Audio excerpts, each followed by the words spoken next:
Growing Big with Steve Bartilla. What we're going to talk specifically about today is creating what I refer to as tornado zones.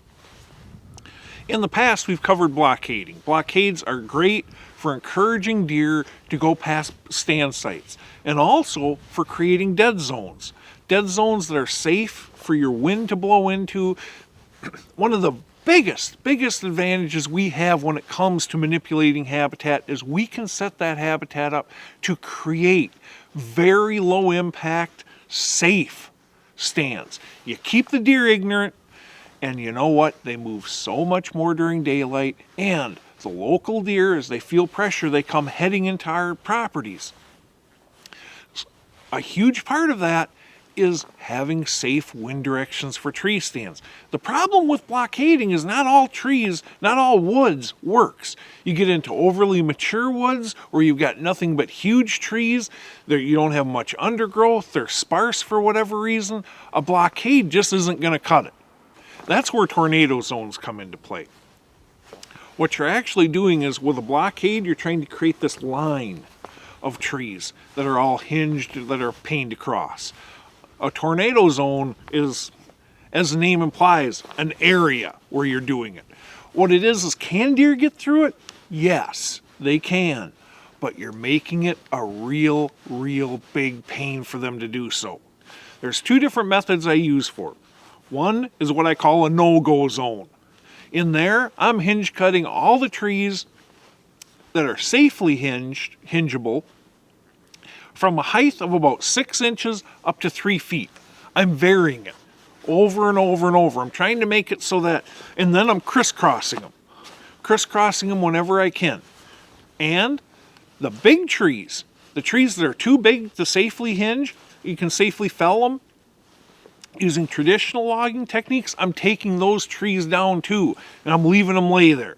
Okay. What I'm trying to do is I'm trying to create a mess. You can't really jump over this stuff.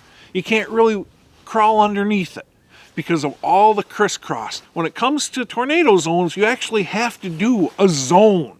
Just make it too much of a pain for the deer to go through. Okay. The other area, I use that to create safe winds and blockading. Force those deer to come up closer to the stand so they're not going ahead and skirting me at 50 yards. Instead, they're coming through at 25. If they're coming from point A to point B, they got to come within 25 yards of that stand, and it's going to give us a shot. We have pain zones. Pain zones, all I'm really trying to do is discourage deer from using it much naturally. But at the same time, I'm jacking up the browse level. You know, a good example of this is when you have a U food plot in the woods. You put in that U food plot to create a safe stand site on both ends.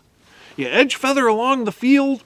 Where these U food plots work out so great is when you have a field, you start, you come back around and intersect back into the field.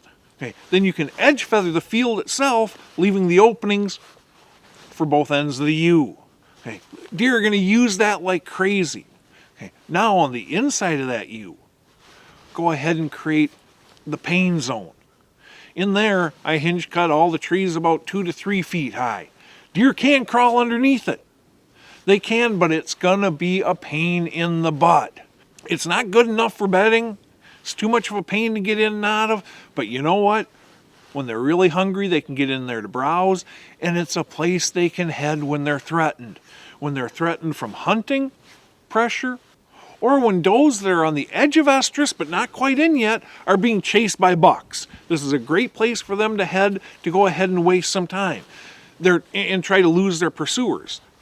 But the deer naturally aren't going to use it a lot. Instead, they're going to use our horseshoe food plot, which happens to have stand sites set up on it. Growing Big is brought to you by Wildlife Research Center, the gold standard. Reconics, see what you've been missing. Antler King, bigger bucks, healthier deer. The Heater Bodysuit, you stay warm or your money back. Furminator, the best food plot implement on earth. Bush Hog, performance you can count on. Redneck Blinds, the best hunting blinds on the planet. Chestnut Hill Nursery and Orchards. And foodplotsfordeer.com, planning your habitat improvements and improving your hunting. Both the pain and the no-go zones are very valuable tools to use in specific situations.